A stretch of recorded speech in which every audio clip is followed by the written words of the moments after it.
2021 was a pretty good year for games if you ask me. We got the returns of a lot of dormant series and some fun new stuff to enjoy for the first time. Overall, I had a really great deal of fun with a lot of these and I just wanted to talk about them a little bit.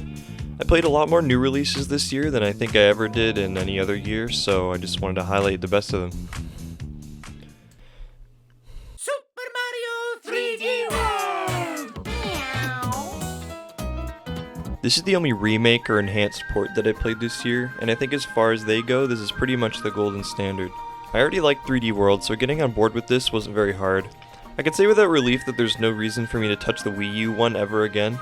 I like the Wii U, but this is one of those games that definitely suffered from being on the system rather than thriving on it. The biggest change in the core gameplay is the movement. Characters move a lot faster here, and that's a pretty brilliant idea. The game's pace dramatically improves from just that simple change. Generally, I think faster movement is better. Some games make slower pace interesting, but you never go wrong with just making the characters walk faster. The other change is that the characters can now dive, similar to Mario Odyssey, but not quite the same. It does help you in quite some good spots, and I think I would definitely miss it if I were to go back to the Wii U version. Other than that, there's the removal of the mic and touchscreen controls. Now this is a good change. Stuff like this in the original were cumbersome and not much fun. Their removal makes these levels feel much smoother, almost like that's how they were meant to be played from the beginning. Then of course there's the little things like saving being seamless, and the stamps, and the fact alone that it's on a better system all comes together to create, in my opinion, the definitive experience for a great Mario game. That's not even touching the entire extra campaign that's included in this one. Bowser's Fury is a brand new addition to the game that takes elements from the base game and Mario Odyssey and create a fresh new, although short, Mario adventure. Bowser's Fury revolves around a giant kaiju Bowser that sits in the middle of one enormous map. This really gives the package a bang for its buck. These levels are fun and the seamless nature of the whole thing is just awesome. The idea of a game giving you just one big level is a concept that I love and it's just done great here. The music is fantastic in these places. They could have just used reused songs from 3D World, but all these hot new tracks just give so much more flair and I really liked all of them. The battles with Bowser, while simple, are very fun and a sight to behold. This is a really solid addition that in all honesty they did not need to do, but it's so much better for it. My only real gripe is that these Bowser blocks make that 100% completion a little bit more tedious. Overall, I think this is a great package with a lot of love. It's an old game, but there's some great stuff in it that'll make it feel fresh again. We already know the smell of the, know the smell of the, know the smell of the, know the smell of the game.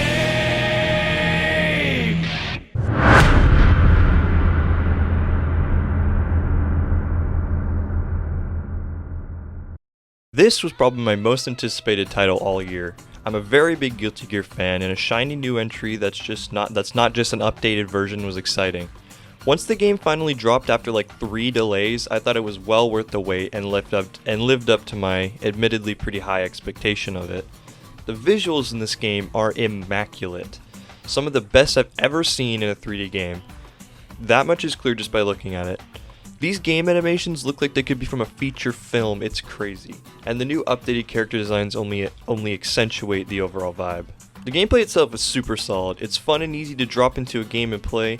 While it departs from how previous entries played by a considerable amount, I still found that it was uniquely great for me. Exard felt like a less interesting accent course, so a change of pace is what I think is needed in my opinion. Regardless of past entries, I think it stands on its own as a very good time. The power of every hit is sold so well through the animation and the tools the game gives you to dish out the pain, and it's just so satisfying and it feels tight as all hell. Single player content is sparse, which is a bummer, only in arcade mode and a survival mode. That is something I want Guilty Gear to improve on in the future. Accent Core had a great story mode that I think would have been even better with modern additions. Honestly, I'd take that over the animated film thing that I'll get to later. A little disappointing even if Exar did the exact same thing. It has great online, nearly flawless rollback netcode that I must applaud. However, the lobbies are pretty bad, and over a half a year later they aren't much better. They're clunky, they're not very visually appealing, they barely work half the time, and that's just easily my biggest gripe with the game. As with the last two, this game has a visual novel anime style story mode thing.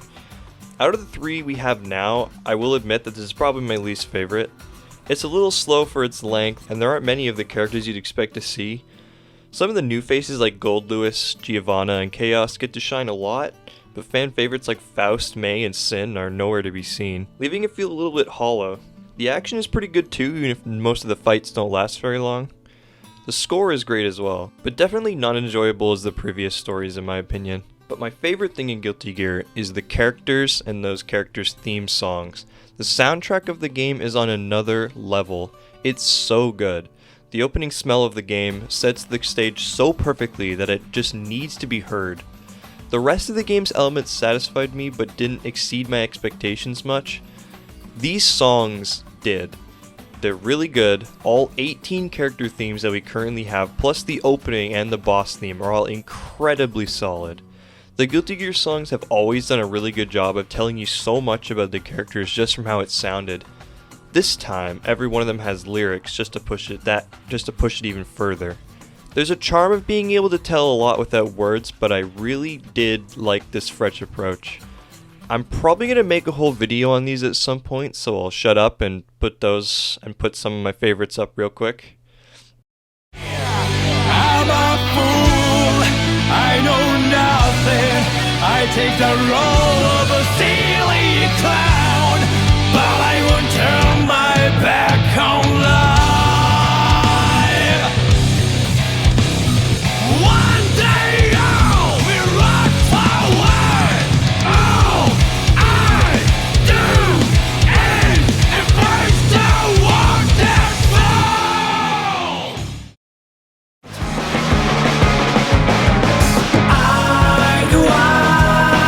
Don't be fake.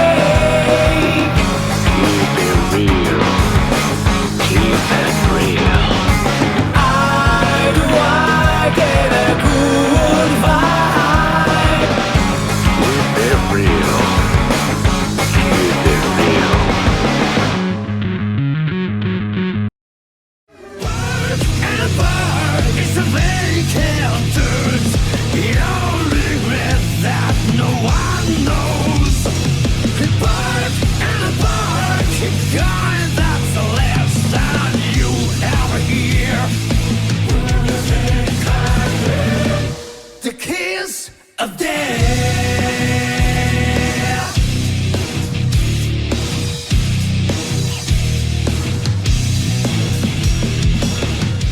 This is a good ass fighting game that's really accessible and fun, so you should probably just go play it.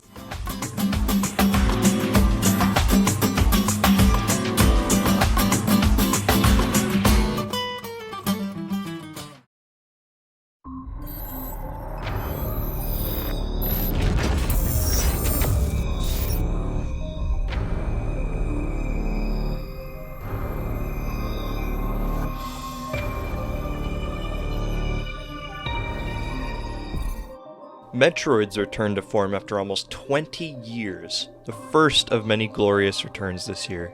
Does this game live up to the immense legacy it has behind it? I think it does, and even surpasses many of its predecessors. This game really does feel like the sequel to Super Metroid that I've yearned for decades. It's got lush environments, slick combat, all the Metroid flair that it needs to become a modern classic. The visuals are spot on, the areas are thick, the animation is smooth, the weapons feel powerful. The bosses are done so well to give them real intimidating and imposing presence, and Samus is given all the little touches she needs to feel like a total badass. I struggle to think of a tighter feeling Vania protagonist. Her movements feel smooth as butter, and the new additions to her moveset like sliding and air dashing enhance the pace incredibly well. The 360 degree aiming coupled with some other cool upgrades makes every combat encounter, big or small, a blast. The previously mentioned bosses are easily some of the series' best, including what I easily consider the series' best final boss. This is also the first Metroid I have 100%ed due to just how good it feels to play. The narrative of this game is actually really well done too. Metroid games usually have an interesting story, but it's definitely not the focus. Here it's more forward about presenting it, and that's definitely something I like. Uncovering the mystery and horror of the planet ZDR is fascinating, and the twists and turns along the way are amazing.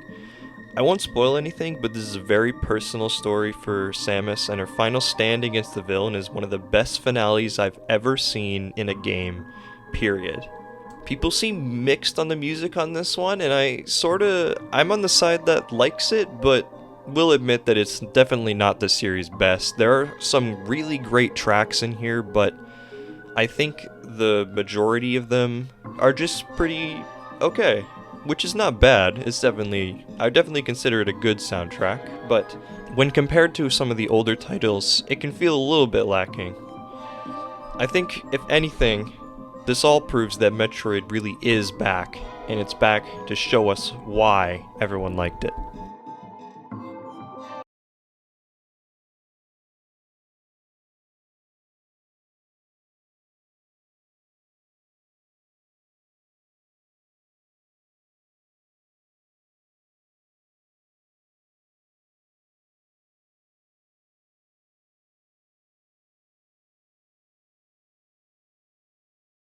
Next is a surprising return of cult classic fighting game Melty Blood. Weirdly, this was an even bigger shocker than me than Metroid. I'm not complaining one bit, that is. The previous entry, Actress Again, is one of my all-time favorite fighting games, and with this, I think I can add another to that esteemed list. Type Lumina just nails everything I value about a fighting game. While the character selection is relatively sparse and only 15 characters currently, they do something that I think is crucial in traditional fighting games, and that's make each and every character one a blast to play as. With similar commands, it's easy to pick up and play every character and have a good time. With still a lot of deep mastery that you can put the time into, yet they all feel uniquely fun to play. The animation on these characters is amazing. It's top quality pixel animation that I'm glad they stuck with rather than going 3D. I think 2D works a lot better for Melty Blood's aesthetic. There's a ton of personality in each one of the colorful cast, and it's always an A in my books. The backgrounds too are very well made and frame the hectic fights very well. Like the characters themselves, the core mechanics are pretty easy to grasp and use effectively, at the same time giving you a lot to take in and consider with every interaction. Even when you're getting rocked, you feel like you can pull through some way if you play your cards right. The online could be better. The lobbies are a little bit clunky and the connection at times is kinda weird. But it ain't bad for the most of my experience. Play it with a friend and it'll be a good time. The music is groovy as fuck. Like, each track really gets you into the vibe of the fight, all pumped up. I'll often play these songs outside of the game. They're just really great, and they too fit the aesthetic of the game really well, which really complements the whole mood that it goes for. It actually has a pretty nice single player with some fun cutscenes. It's not much, but I applaud the inclusion of this in an age where a very non-existent single player in fighting games. It's a little bit more niche for fighting games, but I think it's pretty easy to get into and enjoy, so I would definitely recommend it.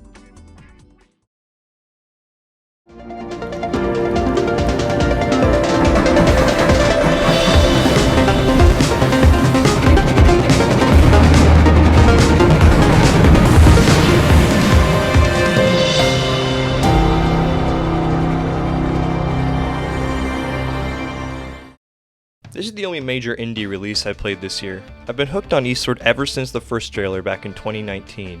To see it finally released was almost surreal. While I was too preoccupied to play it the day it released, I dug right into it the second I could.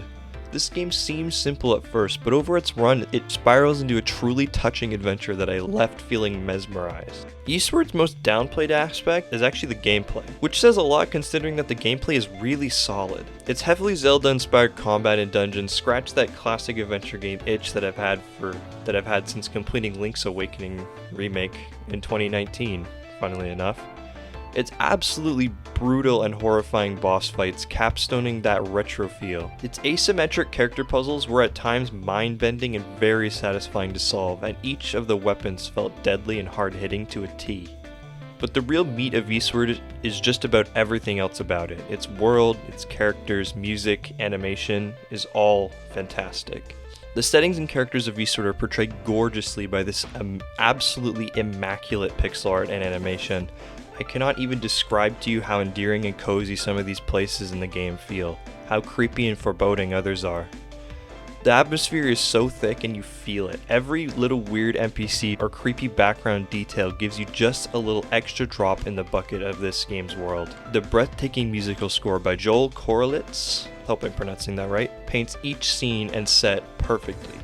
Even after Guilty Gear Strive, I think this might be my favorite soundtrack of the year, or at least in the running. It's fantastic.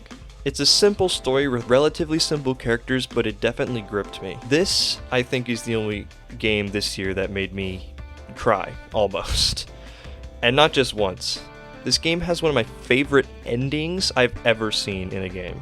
It's bitter and it's brutal, but has the tiniest hint of vague happiness that makes you keep thinking about it. I won't spoil anything more. This game went under most people's radar, and it's a shining gem that I thoroughly enjoyed, and I think you should try it out too.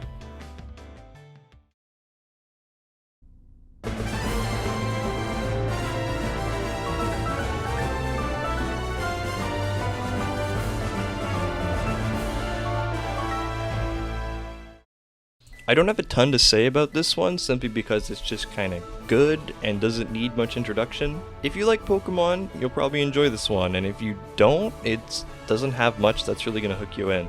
It's a very faithful yet refreshingly updated version of the 2006 original. For almost all purposes, this feels like a re-release with some fancy new graphics and some extra doodads that make it feel a little bit more fun to play.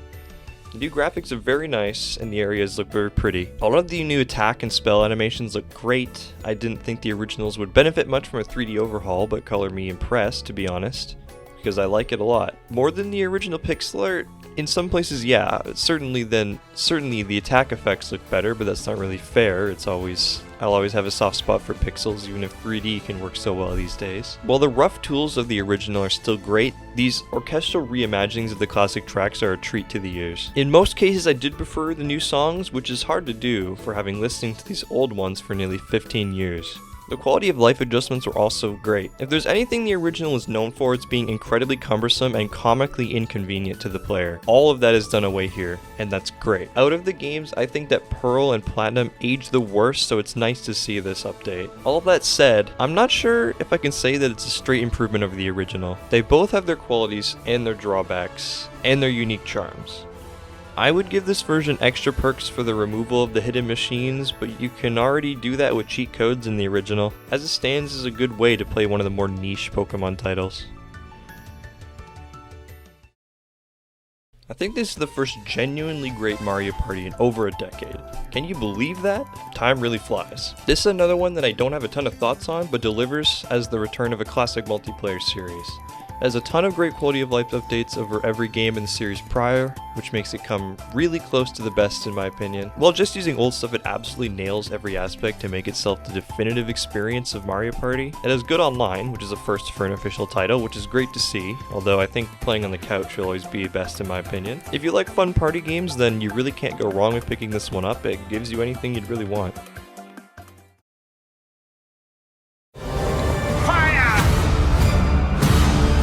Leave it to me.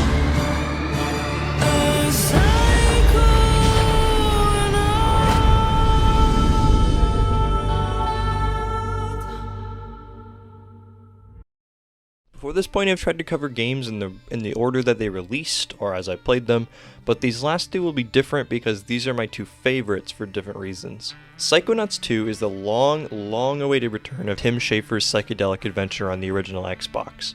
While remaining in development hell for a long time, it's here to show what we've been missing this whole time. The original Psychonauts is basically a masterpiece. It has its clunk and it has its jank, but at its heart, it was a wildly imaginative and outstanding 3D platform adventure. Its creepy yet humorous tone, coupled with the insane storytelling and unorthodox art style, gives it a unique feel that no other game before or after has managed to capture just the same.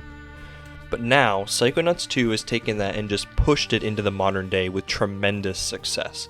Every inch of this game is teeming with charm that just enthralls me. This feels like a game made for me, through and through. I don't even know where to start here, but I guess I'll start with the most obvious, and that's the visuals. My god, this game brings the wild and twisted art direction of the past game to a modern quality visuals, and holy cow, it just looks stunning.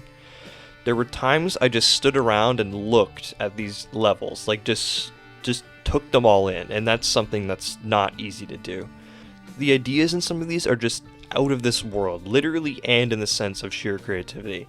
The sound just brings these levels to life. The bombastic and rich orchestral soundtrack is an absolute treat, and I wish they would just let me buy all of it. Not all the songs are in the OST, why did they do this? But seriously, these songs are absolutely killer. Too many good soundtracks this year. The platform challenges you face with your utility belt of awesome psychic abilities were engaging in every little moment, coupled with Rasputin's satisfying as hell movement abilities makes each and every obstacle course fun and fluid. Complemented greatly by the snappy and chaotic battles. This is the only non-combat centric game I think I've played that I had actually really fun fighting. It flows seamlessly with the exploration and never takes you out of the vibe like a lot of battles tend to do in games like these. Almost every ability Raz can be used for both fighting and traversal, and I think that's very cool. Pyrokinesis can burn your enemies, but it can also be used to destroy obstacles in your path. The mental connection can be used to grapple you to certain points, but can also be used to drag enemies towards you. Time bubbles can be used to slow down platforms, but also freeze your foes in their tracks. The Psy Blast is your primary weapon, but you can also use it for a technique called Psy Hops that give you a burst of intense momentum, and I could go on and on and on about these. That's not even to mention the amazing characters and story of this world. Rasputin himself is one of the most likable protagonists I've ever played as in a game. A lot of the time you see Raz and just Raz, and you hear his thoughts and his anecdotes on the situations in his surroundings. You really get to know him and feel for him and put yourself in his shoes. His interactions with the other characters clashing with his personality, and the supporting cast are all colorful and a joy to meet each one of them. I'd mention favorites, but I love all of them. The voice talent is outstanding at bringing these characters' unique traits to life. All of the Psychic Six are perfectly contrasted as they are a whole. Raz's family, the others in the Mother Lobe, all were a treat to see. I do have a soft spot for Compton Boole. He's a quiet and reserved guy who suffers from anxiety. His soft English voice was one of my favorite performances, and I also have anxiety, so it was a little comforting to see a character and how he was portrayed. I don't know, I just thought it was nice.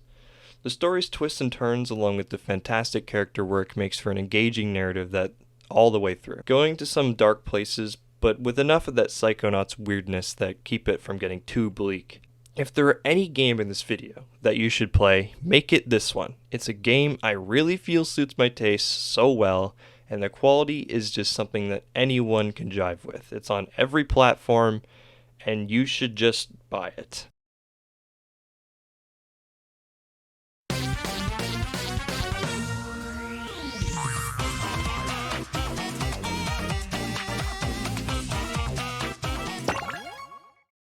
So the other ones I talked more or less in the order that I played them, but this one is a little different because it's just different. I'll get into that. For now, I'm just going to talk about the game. WarioWare Get It Together is a series return after 2018's WarioWare Gold, and it's the first wholly original WarioWare game in over a decade, so does it live up to that? Well, yeah it does. Not only does this game give a really cool spin on the WarioWare formula, but it's also easily one of the series' bests. In previous games, he took the role of seemingly one of Wario's customers, playing the games each one of his friends developed for the game. Kind of paradoxical when you think about how you're playing a game about the developers playing the game that you are currently playing, but it's not worth thinking about. There were a few exceptions, but you were always playing as a third party, until this entry where you get to take control of these characters who you've come to like across the whole series, and they just have a lot of history. Getting to finally play as these characters is really a treat and a great twist on the formula. WarioWares are always very replayable, barring the overly long and unskippable cutscenes many of them have, but this one brings that to the next level, now taking the role of the developers themselves having to work their way out of their bug-ridden game. With over 200 microgames multiplied by the roughly 20 playable characters gives an unbelievable number of combinations that still caught me by surprise even dozens of hours into this. The aesthetic and charm of WarioWare remains here for sure. I was worried a bit that the upgrade to a home console would be means for polishing the WarioWare's signature wacky and often crude looking presentation, and I'm happy to say that is not the case, and it's still here in full force. The addition of achievements was also a genius move here. In any other game I don't really care about achievements, but I was determined to get all those high scores here because I just couldn't put the game down, and it was a good challenge that I thought was well incentivized. It's filled with everything I could ask for in one of my all-time favorite series, and had it not been for my late playthrough of Psychonauts, this would take my game of the year, no question. But here's the thing, I really can't say with full certainty that I recommend this game. Yes, in my personal opinion, it's one of the year's best, one of the best games on the Switch even. I feel like I'm able to judge something using my pure thoughts and critique not often obscured by rose-tinted glasses. This isn't one of those times. Not long before the game released, my pet, Ridley the Python, passed away. Ridley meant an incredible amount to me, and his loss left me lost. He was one of the few things in my ever-changing life that was always there. The past few years have been some of the highest and lowest points in my life, and in those points, he was very comforting, even if he was just an animal. This game brought my spirits up at a time where I needed it more than anything, so that I don't think I can praise it, and for that I don't think I can praise it enough. Of course, if it wasn't a good game, it wouldn't have probably made me feel better, so it's at least a good game, I can say that confidently. But I feel it would be unfair to give the game such high recommendation due to this unique circumstance. But you know what, screw it, I don't care. You should buy the game, it's really good, it's well made, it surely did me some good. In terms of quality, Psychonauts takes the cake, but if we're talking personally, this is my game of the year, I think. If you listen through all that sappy stuff, well, thanks. It's not something I typically put in a video, but I felt like it was relevant here and wanted to memorialize my late friend in some way, so rest easy, big guy. I'm over it now, but he'll never really leave me. I have since got a new friend. She's the best, and while nothing can really fill the hole that Ridley left, she makes me feel happy the same, named appropriately after one of my favorite characters in the series.